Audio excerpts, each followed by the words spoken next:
सबको नमस्कार, सबको नमस्कार। जब एक हिंदू किसी को नमस्ते करता है तो वो इंसान को नहीं कर रहा, वो उसके अंदर बैठे हुए परमात्मा को देख के कहता है कि नमस्ते, मैं तुम्हारे आगे झुकता हूँ। और वो कि हिंदू लोग कहते हैं नमस्ते। नमस्ते का लफ्ज किधर से आता है आपको शायद पता होगा। नमस्ते आता है इदम नममे से। इदम नममे मतलब मैं आपके सामने झुकता हूं, मैं आपकी इबादत करता हूं, बराबर। इदम नममे आप कहना चाहते मैं आपके अंदर ईश्वर की इबादत करता हूं। मिसाल के तौर पे वो आदमी चोर है, वो गलत काम कर रहा है, बलात्कार कर रहा है, आप उसको ईश्वर बोलेंगे? आप ईश्वर को इतना घटिया समझ गए? वो बलात्कार करने वाले इंसान को बोलते आप ईश्वर है।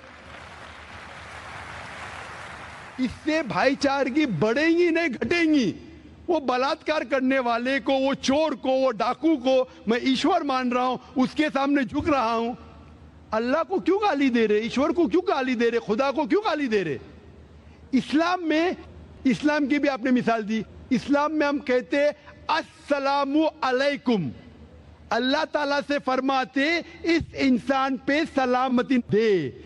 चाहे वो अच्छा इंसान है तो भी सलामती देने की बात अच्छी है, चाहे वो चोर या डाकू हो। मैं बोलूंगा अस्सलामु अलैकुम, मैं कह रहा हूं या अल्लाह, या रब, या खुदा, या ईश्वर, या भगवान, इस डाकू पे रहमत फरमा।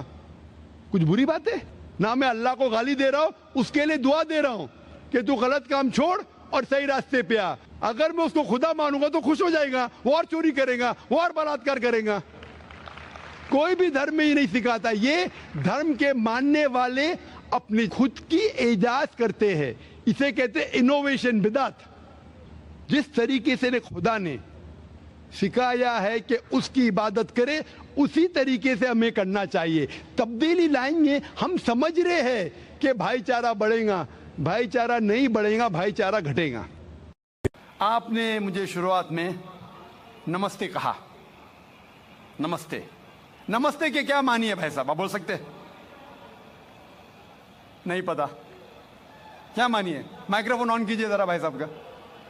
नमस्ते मतलब मैं सर झुका के मैं आपको नमन करता हूँ। हाँ, सर झुका के आप मुझे नमन करता हूँ। नमन करता हूं, सर झुका के। सर झुका के मुझे नमन करना शिर्क है, हराम है, प्रोहिबिटेड है। आप मेरे सामने भी सर नहीं झुका सकते, चाहे आप मुझसे मोहब्बत करते हैं, चाहे आप मेरी इज्जत करते हैं, फिर भी आप मेरे सामने सर नहीं झुका सकते। सर झुकाना चाहिए तो सिर्फ खुदा के सामने, अल्लाह के सामने, और मैं खुदा नहीं हूं।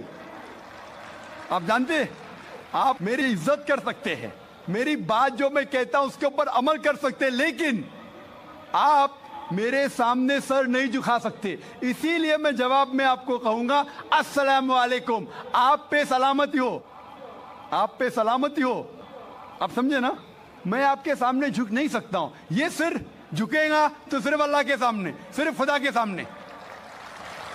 तो आपने बड़प्पन में मुझे कहा, लेकिन अगर गलत चीज कहा तो मैं वापस से जवाब नहीं दे सकता हूं, क्योंकि मैं जानता हूं जो लोग नहीं जानते वो ऐसे हरकत कर सकते हैं। मिसाल के तौर पे 1 महीना पहले मैं जब बॉम्बे एयरपोर्ट पे था तो एक औरत, हिंदू खातून, मुझे पूछी कि आप डॉक्टर जाकिर नाइक है? आयु डॉक्टर जाकिर नाइक? मैंने कहा जी हाँ। ओ, मैं आपका रोज प्रोग्राम देखती हूँ, मैं दुबई से 25 साल के बाद बंबई में आ रही हूँ, 25 साल के बाद हिंदुस्तान में आ रही हूँ। उसकी सिर पे टीका था, हिंदू औरत थी, बोलती मैं आपके प्रोग्राम देखती हूँ और बहुत अल्हम्दुलिल्लाह तारीफ करने लगी। सारी तारीफ अल्लाह की है, मैं कुछ भी नहीं हूँ। और फिर कहने लगी कि मैं तुम्हारे पैर छूना चाहती हूँ। मैंने कहा कि ये गलत है, शिर्क है। तो बोले क्यों?